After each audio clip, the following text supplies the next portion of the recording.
Olá pessoal, essa é a nossa primeira aula da disciplina de micologia, aula introdutória sobre o estudo dos fungos. Tá? Nós temos aqui nessa primeira aula introdutória o objetivo principal de introduzir o estudo dos fungos, entender o que é micologia e já começar a caracterizar do ponto de vista biológico, ecológico, evolutivo, reprodutivo também os fungos de maneira geral. Então a gente vai falar uma breve introdução sobre micologia, depois organização somática dos fungos, né, como que eles se organizam, e focar nos aspectos biológicos básicos. Tá? Serão duas aulas introdutórias, essa é a nossa primeira.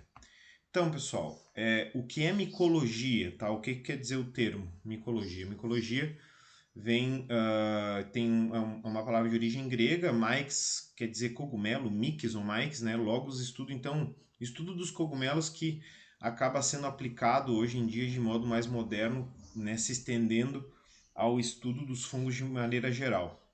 Então, é ciência que estuda os fungos, e aqui eu já começo a chamar a atenção de um aspecto que é muito importante para a nossa disciplina, que nós aprendemos que existe um reino fungi, mas existem outros organismos chamados tradicionalmente de fungos, são relacionados aos fungos, ou pelo menos parecidos com os fungos verdadeiros, né? Então, micologia não envolve só o estudo do reino fungi, e envolve organismos chamados de fungos que correspondem a mais de uma linhagem filogenética. Então, estudo dos fungos, fungos verdadeiros, e os organismos relacionados que nós vamos chamar de falsos fungos, pseudofungos ou organismos relacionados aos fungos, né? Em todos os seus aspectos, biológicos, ecológicos, econômicos, né? Então eu estudo de maneira geral tudo que é relacionado aos fungos e a esses organismos relacionados está no escopo, está no âmbito da micologia. Mas para a gente entender, né, para a gente começar a compreender o que essa ciência estuda, a gente tem que definir o que são os fungos. Esse vai ser, na verdade, nosso principal objetivo da aula de hoje. É entender de fato quem são os fungos, as suas principais características, como que nós conseguimos delimitar esse termo do ponto de vista biológico.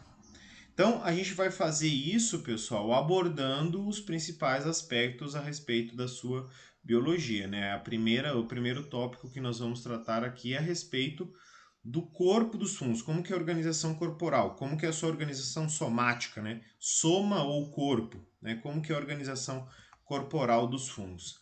Então, primeiro de tudo, né? Isso aqui num nível um pouco mais celular, inclusive, os fungos são eucariotos ou procariotos? São eucariotos, né? Então, são eucariotos, nós aprendemos lá que os eucariotos são aqueles organismos que possuem um núcleo delimitado por membrana, só que não é só isso, né? Além da carioteca, o núcleo delimitado por membrana, os eucariotos possuem outras membranas celulares internas, né? Então, possuem organelas celulares, vesículas, cisternas celulares delimitadas por membrana. Então, além do núcleo delimitado, vai ocorrer mitocôndria, complexo de Golgi, retículo endoplasmático. É um conjunto de organelas delimitadas por membrana. O que nós não encontramos nos fungos de organela delimitada por membrana? É plastídio, né? Não encontramos plastídeos nos fungos. Plastídeos são estruturas exclusivas dos vegetais e das algas, né? Então, cloroplasto ou outros tipos de plastídeos não vão ser encontrados. Mas fungo, por exemplo, tem vacúolo, que é um tipo de organela encontrado em plantas, até com funções relativamente semelhantes. Fungos são uni ou pluricelulares? Aqui nós temos, pessoal, uma certa amplitude de definição, porque nós temos fungos que são unicelulares e fungos que são pluricelulares.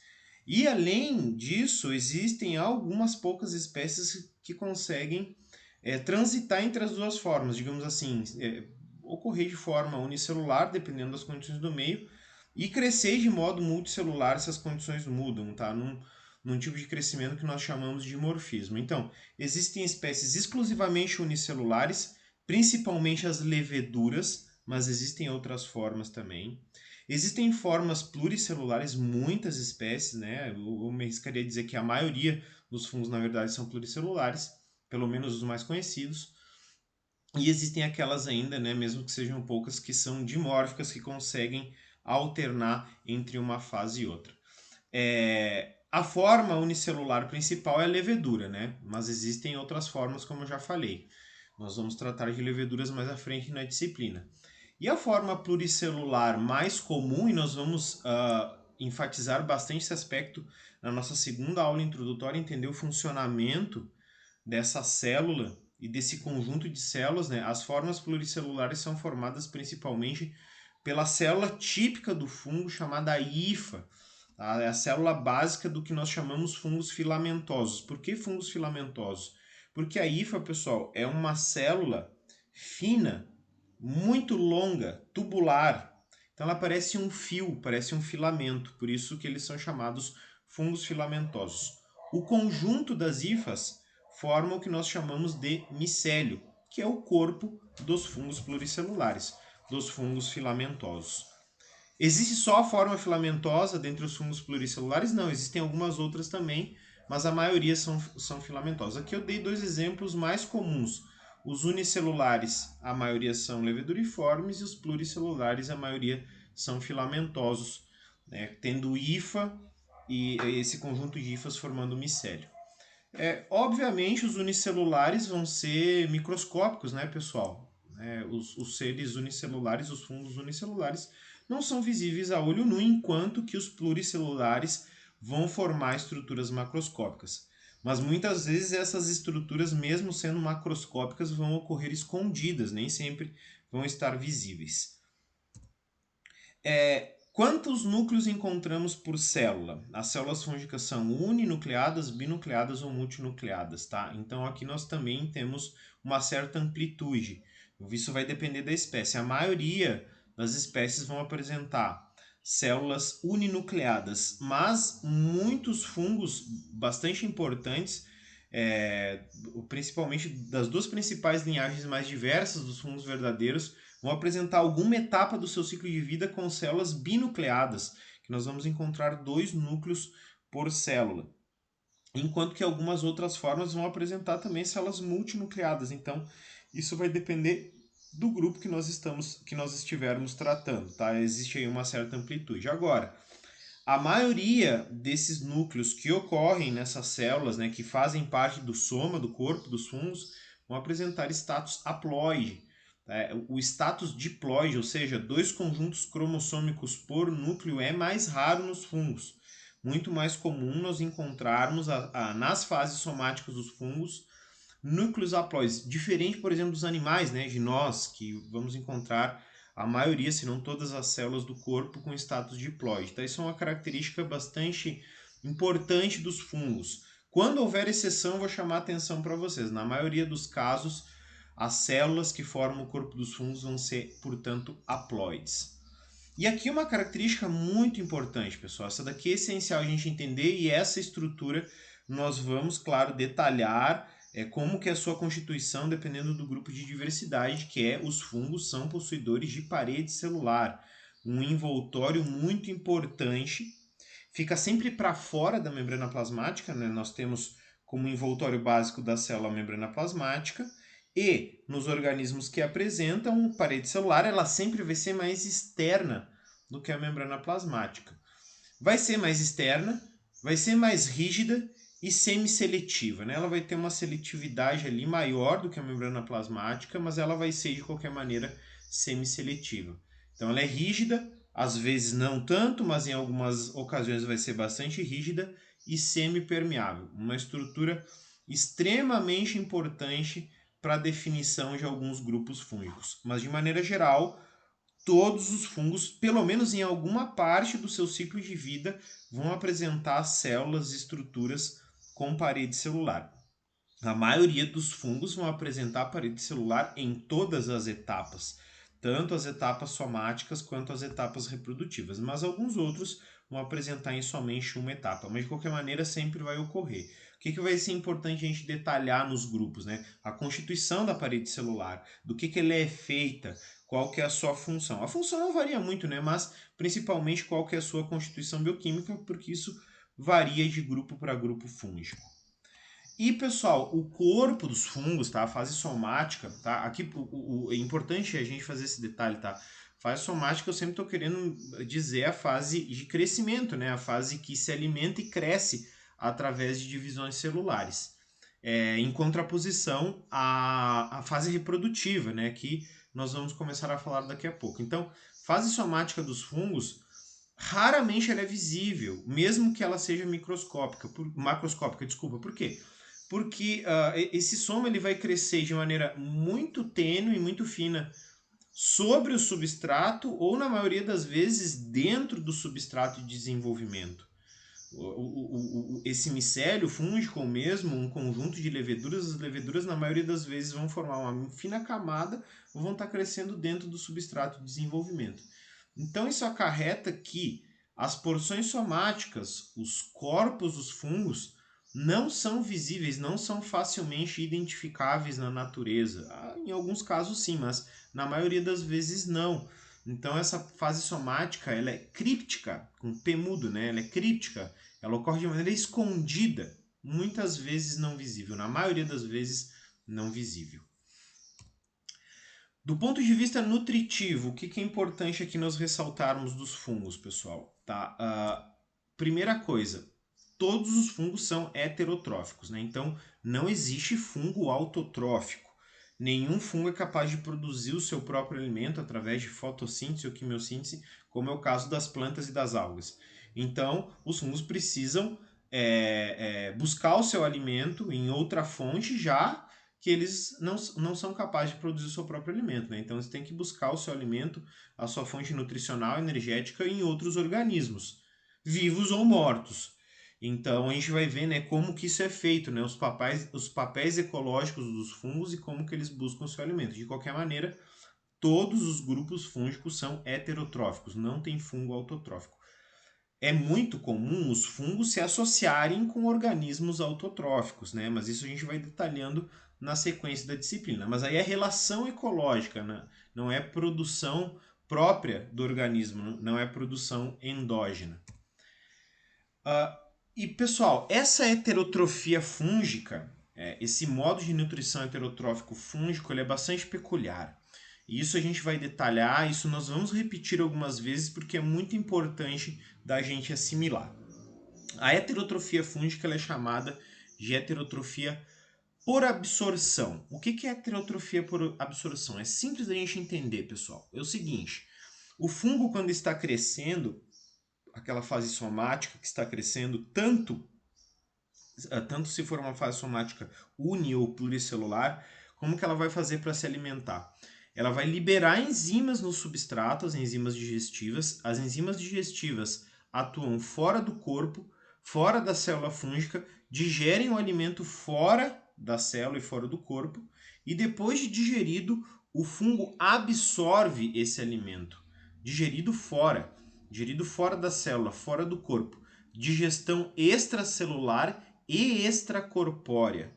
Então, como posteriormente à absorção desse alimento já digerido, nós dizemos que essa heterotrofia é uma heterotrofia por absorção ou osmotrofia, é um sinônimo de heterotrofia por absorção. Osmotrofia. A grande maioria dos fungos, por exemplo, o reino fungi, né, pessoal? O reino fungi está praticamente todas as linhagens evolutivas. É uma característica do grupo, heterotrofia por absorção, osmotrofia.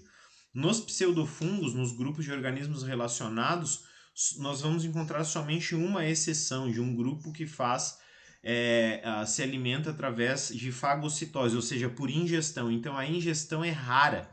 Tá? O comum, a regra nos fungos é nós termos a heterotrofia por absorção ao invés da heterotrofia por ingestão. Mas nós vamos detalhar isso grupo a grupo, ok? Quando nós chegarmos nesse grupo de pseudofungos que realiza fagocitose, obviamente eu vou chamar a atenção de vocês. Mas já é importante a gente ter essa ideia. Quase todos os fungos vão liberar as suas enzimas, fazer a digestão fora da célula, fora do corpo e absorver aquilo que foi digerido em algumas regiões específicas, ok? Então, é isso que nós chamamos de heterotrofia por absorção.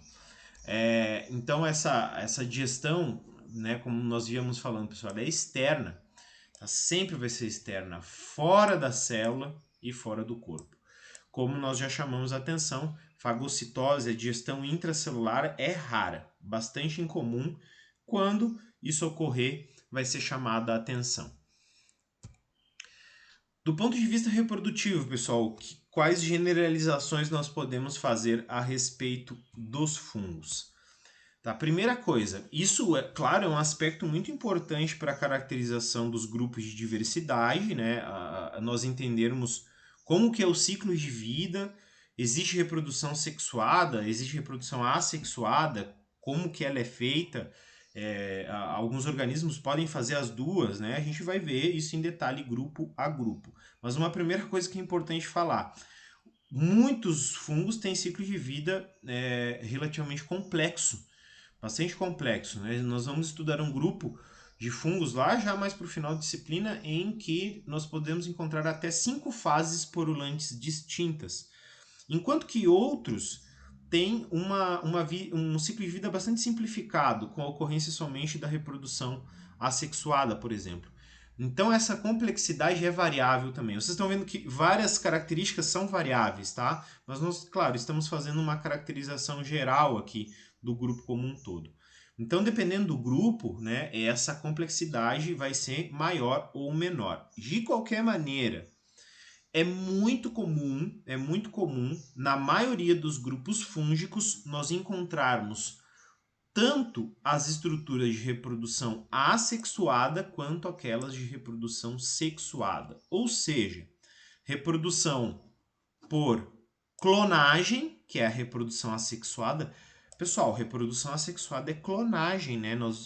Na reprodução assexuada são gerados organismos filhos geneticamente idênticos aos organismos parentais. Não há variação genética. Então a reprodução assexuada é extremamente comum nos fungos.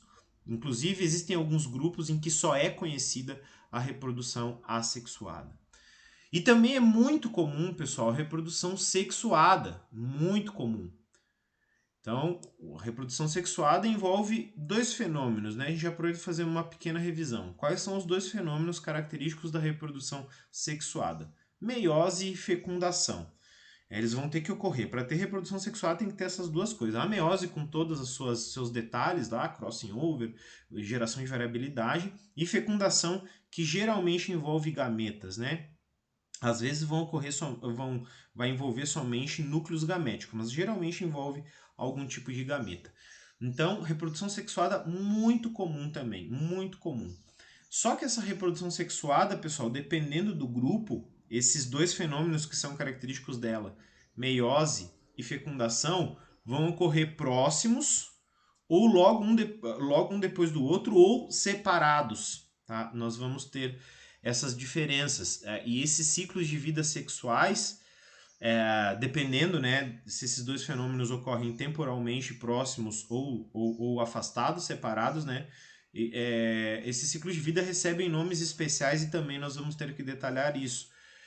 E além do mais, pessoal, tem um grupo específico de fungos que tem um tipo de reprodução bastante peculiar, que é um tipo de reprodução assexuada, que não envolve meiose nem fecundação, mas em que nós temos variabilidade genética, que é chamado reprodução parassexuada. Nós vamos detalhar isso na sequência da disciplina.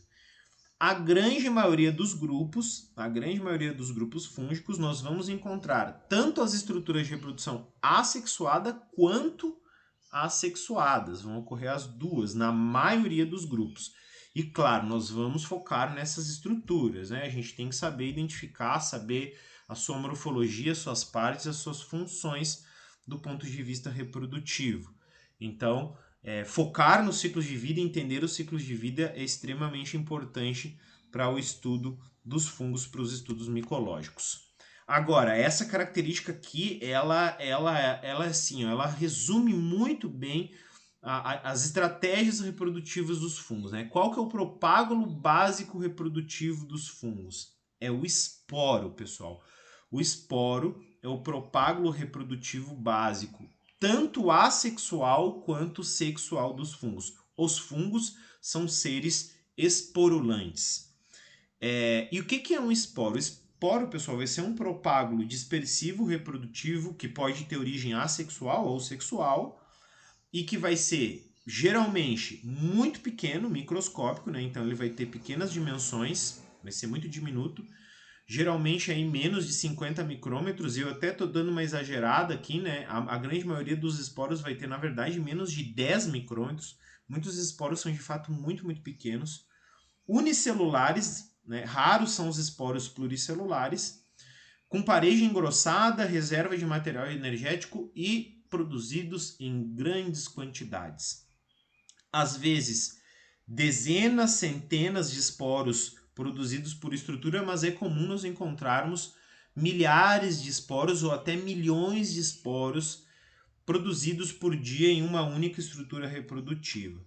Por que os fungos fazem isso, pessoal? Porque os fungos têm uma estratégia de ciclo de vida em que, né, a gente sabe que os fungos eles não saem caminhando por aí. Tem um grupo que é exceção, mas depois a gente vê. Os fungos têm um modo de vida séssil, né? O que é um modo de vida séssil? São parados, são que nem as plantas, né? A gente não vê planta e fungo caminhando por aí, atrás do alimento ou de um parceiro reprodutivo, como é o caso dos animais. Então, como eles têm um modo de vida séssil, no momento que eles vão se reproduzir, eles têm que garantir que esses propágulos reprodutivos, que são seus descendentes, né, pessoal, são seus filhos, eles têm que chegar no substrato correto de desenvolvimento. Diferente das plantas, pessoal, que crescem, a maioria pelo menos, né, crescem em solos de diferentes origens e o substrato é abundante, muitos fungos são específicos no substrato que eles crescem e esses substratos não são tão abundantes assim. Então o fungo tem que garantir que pelo menos alguns desses milhões de esporos que são produzidos caiam no substrato correto de desenvolvimento. Então essa estratégia dos fungos serem seres esporulantes, de produzirem milhares ou milhões de esporos por dia, tem a ver com essa característica da sua vida, a sua característica de crescimento, do lugar onde eles crescem. Então eles têm que atingir o correto substrato de crescimento. Independente se é um fungo que cresce sob madeira morta ou se é um fungo parasita de algum animal, por exemplo. Então ele tem que garantir que pelo menos alguns desses esporos caiam no substrato correto. Então, o que ele faz para garantir isso? Produz uma quantidade gigantesca, já sabendo que a grande maioria desses esporos não vai vingar, nunca vai germinar. Mas o fungo só precisa que alguns poucos germinem para garantir o seu sucesso reprodutivo. Então nós vamos falar muito de esporo aqui durante a nossa disciplina. Tá? Esporos, como eu já falei, tá? Muitos esporos de origem assexuada e muitos esporos de origem sexuada também. Nós vamos ter que aprender a caracterizar, a identificar, né, caracterizar e identificar essas estruturas e esses esporos reprodutivos. Quando ocorre reprodução sexual, pessoal, a gente divide, né, em três grandes categorias os tipos de ciclos sexuais que nós encontramos na natureza, justamente dependendo daquela proximidade temporal entre meiose e fecundação. Então nós temos três tipos de ciclo de vida. Até é bem importante vocês fazerem revisão disso, tá? Vou indicar uma bibliografia importante para vocês fazerem essa revisão. Tá? Existem os organismos que possuem meiose zigótica, em que nós vamos ter a ocorrência da fecundação e logo a meiose. Nós vamos ter os organismos que vão ter meiose gamética, em que vai ocorrer o contrário, tá? Vai ocorrer a meiose e logo a fecundação. Então, elas são próximas, mas inverte a ordem. E depois nós vamos ter a meiose espórica, em que fecundação e meiose ocorrem separadas temporalmente. Esses são os três grandes tipos de ciclo de vida de reprodução sexual que nós encontramos na natureza. Por exemplo, animais têm preferencialmente ciclo de vida gamético, enquanto que plantas têm preferencialmente ciclo de vida espórico. A maioria dos fungos tem ciclos de vida do tipo zigótico, tá? Eu vou explicar isso mais em detalhe para vocês, mas é importante também ser feita uma revisão. Mais raramente nós vamos encontrar meiose gamética ou meiose espórica. No contexto dos fungos verdadeiros, do reino fungi, tá? A grande maioria dos grupos vai ter meiose zigótica. A meiose gamética e espórica vai ser mais comum de nós encontrarmos nos grupos de pseudofungos. E o que que acontece, pessoal, né? A respeito dos fungos mais conhecidos de nós, aqueles fungos que chamam mais atenção e que possuem estruturas macroscópicas, essas estruturas macroscópicas geralmente correspondem a estruturas esporulantes, muitas vezes sexuais. Podem ser assexuais também, mas muitas vezes são sexuais. Então é comum, pelo menos em alguns grupos de fungos, os mais diversos que nós temos, nós encontrarmos estruturas esporulantes macroscópicas. Como que nós chamamos genericamente? Isso é um nome genérico, pessoal. Um nome bem geral, não é um nome muito específico. Como que nós chamamos estruturas macroscópicas esporulantes? Elas podem ser sexuais ou assexuais, tá? Nós chamamos esporóforos. Esporóforos reprodutivos, né? O que são esses esporóforos, pessoal? São essas estruturas visíveis que produzem esporos reprodutivos. As mais conhecidas nossas, né, são os cogumelos, de maneira geral, orelha de pau, fungos gasteroides, puffball, fungo véu de noiva, fungos coraloides, né, estruturas macroscópicas fúngicas. São sempre, as estruturas macroscópicas reconhecidas, pessoal, são sempre esporóforos, sempre estruturas esporulantes reprodutivas macroscópicas. Porque, como eu falei, a porção somática dos fungos, ela quase sempre, pessoal, muito raro a gente vai conseguir ver ela crescendo de maneira portentosa. Ela vai estar sempre escondida embaixo do substrato ou crescendo com uma fina camada sobre o substrato, não perceptível do ponto de vista visual. Então, aquilo que nós observamos dos fungos, basicamente, são essas estruturas macroscópicas reprodutivas. E, claro, a gente vai ver o detalhe dessas estruturas ao longo da disciplina. Do ponto de vista ecológico, quais generalizações nós podemos fazer dos fungos, a respeito dos fungos? Né? Primeira coisa, distribuição. Onde que tem fungo no planeta? Por tudo, onipresentes. Então, ocorrem em todos os continentes, todas as plataformas continentais, né, são cosmopolitas, incluindo a Antártida. Tem fungo na Antártida também. Tem líquen na Antártida. Então, se tem líquen, tem fungo, né? Claro que nós vamos detalhar a biologia dos líquens, mas a gente já sabe que é uma associação de alga com fungo. Então, se é uma associação de alga com fungo, obviamente tem fungo lá na Antártida também. Em ambientes de água aquáticos, né, tanto de água doce quanto de água salgada, também é muito comum nós encontrarmos os fungos. Então, na água doce, principalmente, a diversidade é gigantesca. E no mar, a diversidade é um pouco menor, mas ocorre em todos os oceanos e mares. Então, tem fungo por tudo, em todos os ecossistemas terrestres, desde os mais úmidos até os mais secos, tá? Então, vão ocorrer em todos os ecossistemas. Claro, né, a diversidade vai ser menor ou às vezes nós não vamos encontrar somente em ambientes extremos, né, naqueles ambientes fossas submarinas, ambientes extremamente salinos ou muito ácidos.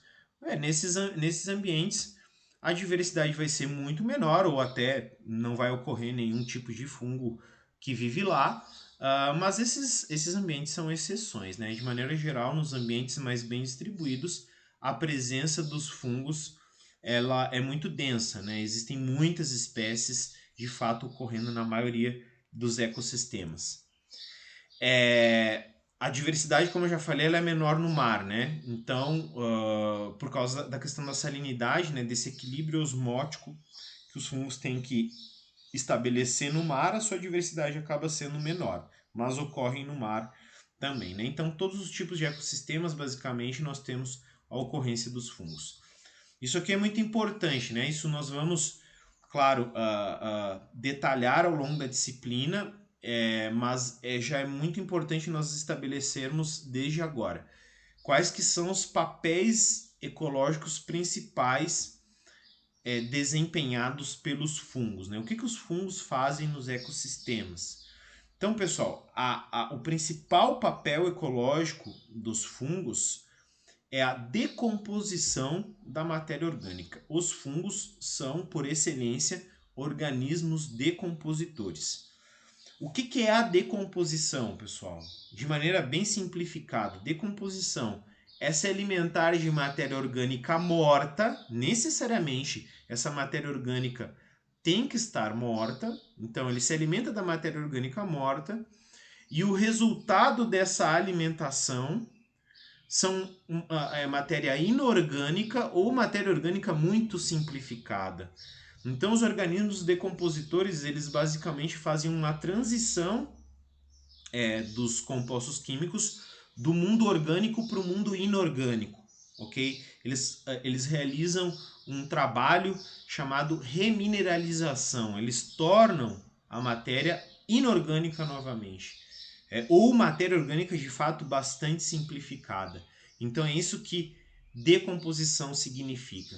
Então todo organismo decompositor, pessoal, é um saprotrófico. O que é saprotrofia? Sapro é morto, trófos é a alimentação. Então ela é se alimentar de matéria orgânica morta, ok? Então, principal papel ecológico dos fungos, decomposição de matéria orgânica. Que tipos de matéria orgânica?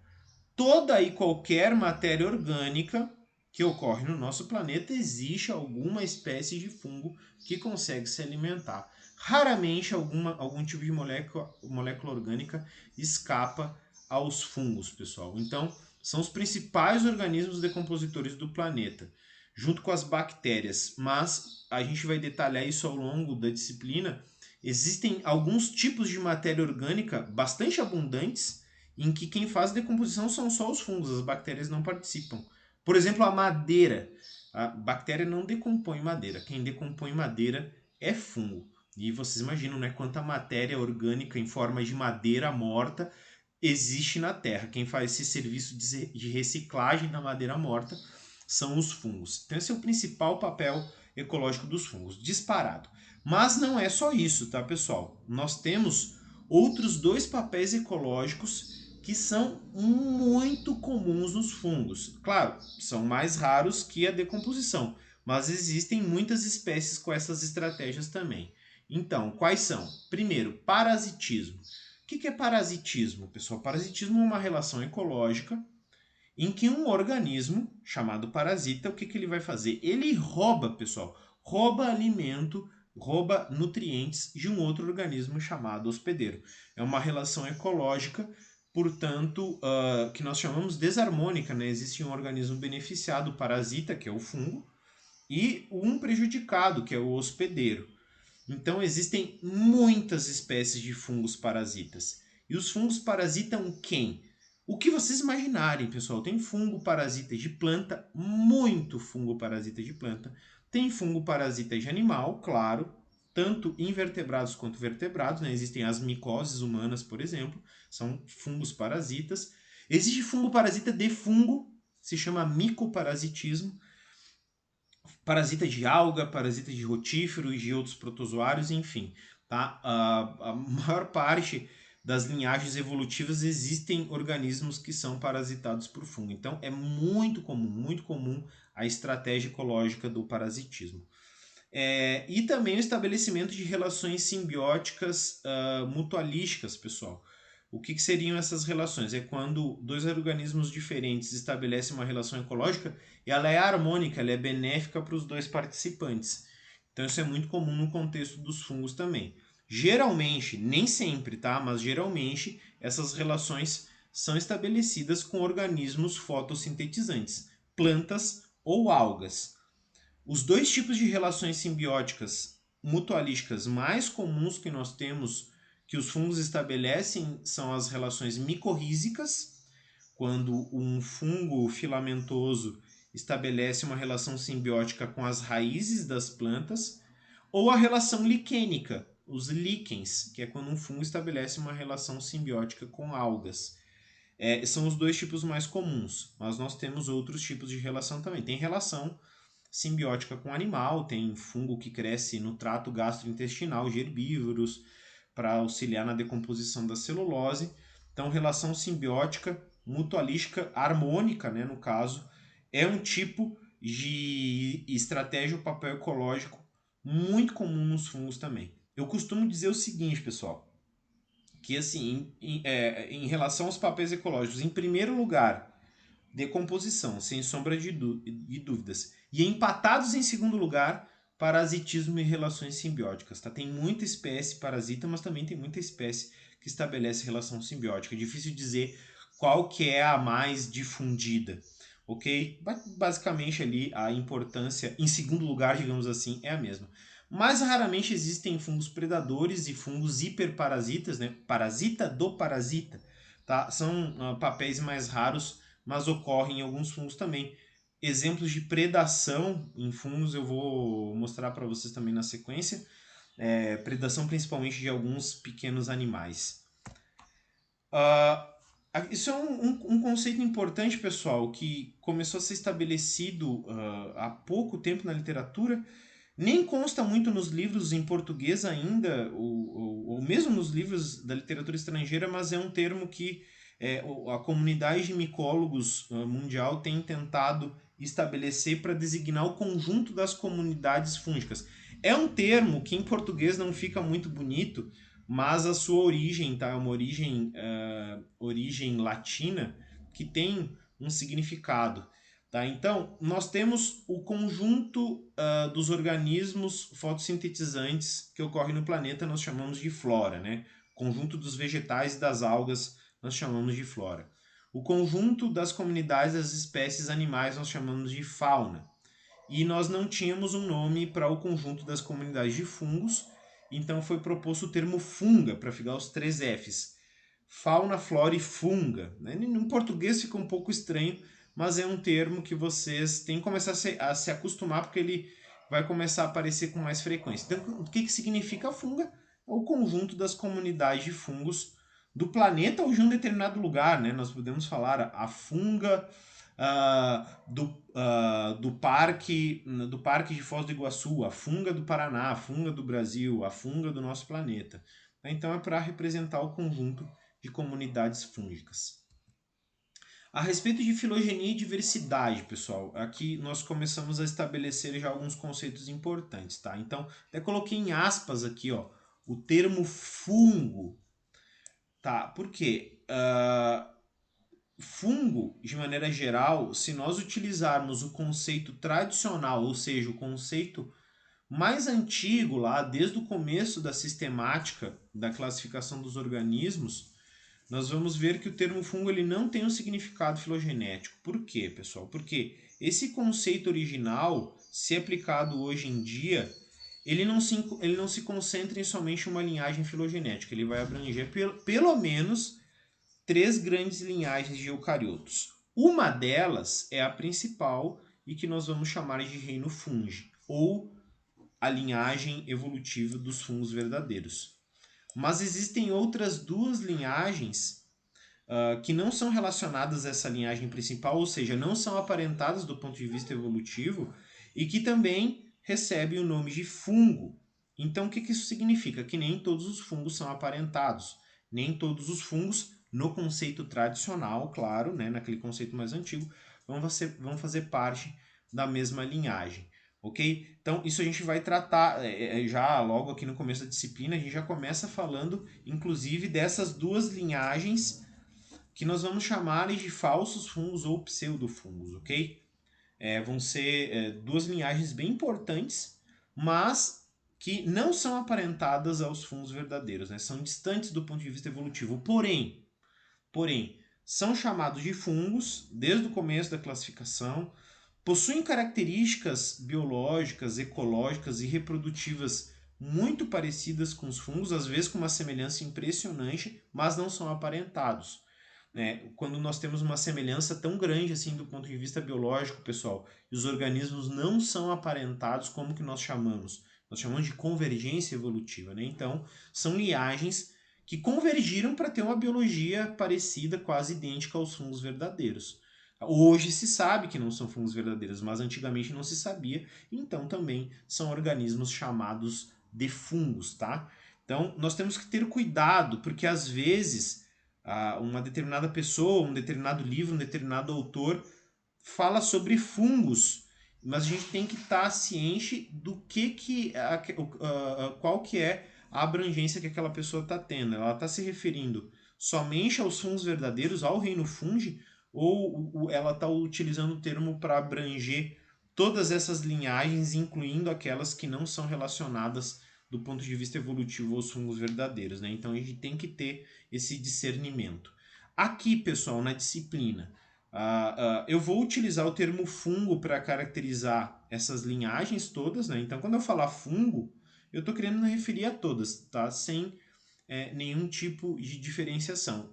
Quando eu for falar de características exclusivas do reino fungi, eu vou dizer dos fungos verdadeiros, do reino fungi. Quando eu for falar de características exclusivas dessas linhagens aparentadas, eu vou dizer característica dos pseudofungos de tal linhagem, dos falsos fungos de tal linhagem. Então eu sempre vou deixar claro a quem eu estou me referindo, ok? Relação à diversidade, tá, pessoal? Isso aqui é uma questão bem interessante da gente comentar também, que nós conhecemos, tá, muitas espécies de fungos. Atualmente se conhecem aí pouco mais de 120 mil espécies de fungos. São descritas pouco mais de 120 mil espécies, mas as estimativas dizem que podem existir entre, tá? É um número bem amplo, né? Digamos assim, uma janela bem ampla, mas mesmo se a gente pega a estimativa mais modesta ainda já é um número bastante significativo. Então, entre 1,5 milhão a 10 milhões de espécies. Então vamos pegar um meio termo, vamos ficar aí em 4 milhões, tá? Vamos dizer que existam 4 milhões de espécies de fungos no nosso planeta e nós conhecemos aí aproximadamente 120 mil. Ainda conhecemos pouquíssimo, muito pouco. Então, essa é uma característica do estudo dos fungos, da micologia. Tem muita coisa para se descobrir ainda, tem muita espécie para se descobrir. Então, se nós não descobrimos, nós não sabemos ainda nem o número de espécies, quanto mais nós vamos saber as suas características, as suas possíveis aplicações.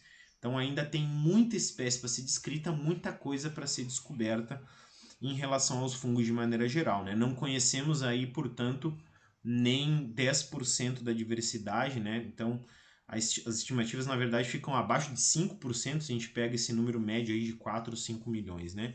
Então, um conhecimento ainda muito, muito modesto em relação à diversidade que nós temos no nosso planeta. A gente vai explorar isso de maneira um pouco mais adequada na sequência da disciplina também, tá? Para a gente entender. Ok, tem esse tanto de espécies para descrever, mas onde que elas estão? Onde procurar? Tá? A gente vai falar isso de maneira mais detalhada. Pessoal, isso aqui é uma árvore de relações evolutivas dos eucariotos, tá? De um trabalho lá de 2012. Eu gosto muito de utilizar essa árvore de relações nas minhas aulas, tá? Ela é fácil de entender. Aqui na base da árvore nós temos as bactérias, né? As arquibactérias e eubactérias. Não é o objetivo aqui dessa árvore estabelecer as relações desse grupo, o objetivo é estabelecer as relações dos eucariotos. Nós temos aqui algumas linhagens em cinza, que são linhagens de posição incerta. Elas não nos interessam muito aqui também. São linhagens de protozoários de maneira geral. E nós temos aqui 5 grandes linhagens, né, pintadas com cores diferentes. Né? São as 5 grandes linhagens eucariotas. Linhagem SAR, Arqueplastida, Escavata, Amebozoa e Ophistoconta. Onde que estão os fungos no contexto dessa árvore de relações dos eucariotos aqui? Então nós temos, como eu falei para vocês, 3 grandes linhagens aí que correspondem a organismos denominados fungos. Então nós vamos ter uma primeira linhagem de pseudofungos, de falsos fungos, lá na linhagem Stramenopila do grande grupo SAR. Então nós temos aqui um grupo de fungos, pessoal, que são parentes das algas marrons e das diatomáceas. São parentes de algas, mas essas algas obviamente são autotróficas, enquanto que esses fungos são heterotróficos. Esse vai ser um dos primeiros tópicos aqui da nossa disciplina. Depois nós temos um outro grupo de pseudofungos aqui na linhagem Amebozoa, são os fungos ameboides. São parentes das amebas. É um grupo de fungos bem interessante. A gente vai ver que eles têm um comportamento um tanto quanto diferente dos outros grupos de diversidade que a gente vai ver na disciplina.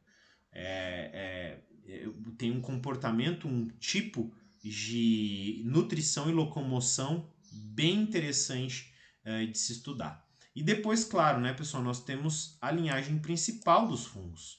A linhagem fungi, essa aqui é a linhagem dos fungos verdadeiros, do reino fungi de maneira geral. E o que a gente percebe, né, pessoal? A gente vai repetir isso, mas já é importante falar, ó. Quem que está próximo, não tão próximo assim, mas está próximo lá, né, do ponto de vista evolutivo dos fungos verdadeiros na grande linhagem Ophistoconta. Ó, quem está aqui, ó. Os metazoos, os animais, né? Então já é importante falar isso, ó. fungos verdadeiros são mais próximos do ponto de vista evolutivo aos animais do que às plantas. As plantas estão aqui em cloroplastida, então não tem nada que ver do ponto de vista evolutivo. O fungo verdadeiro não é próximo do ponto de vista evolutivo das plantas, é muito mais próximo dos animais. Existem diversas características biológicas desses dois grupos que mostram isso. E a gente vai ver ao longo da disciplina. Em relação àquela diversidade ali conhecida que nós temos, como que é a distribuição nesses três grupos aqui destacados nos círculos amarelos. A menor parte da diversidade vai estar em estramenopilos aqui, nos estramenopilos e nos fungos ameboides. Aqui nós temos uma pouca quantidade de espécies, né? Vão ser pouco mais de 1.000 espécies de fungos nesses dois grupos. Então, mais de 99% da diversidade fúngica vai estar concentrada aqui no reino dos fungos mesmo, no reino fungi. Claro, ao longo da disciplina a gente vai dedicar muito mais tempo ao reino fungi, naturalmente, né? Nós vamos ter uma aula para os estramenopilos, para os oomicetos, depois uma outra aula para os fungos ameboides e o restante das aulas, claro, todas vão ser dedicadas aos grupos, às linhagens evolutivas dos fungos verdadeiros, ok?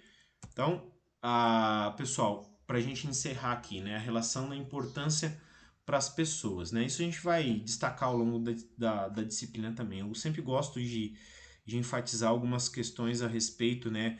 Para que os fungos servem, como que as pessoas usam, como que as pessoas se relacionam com os fungos, né? Então, nós temos fungos utilizados em diversos processos econômicos, nós vamos ver alguns exemplos.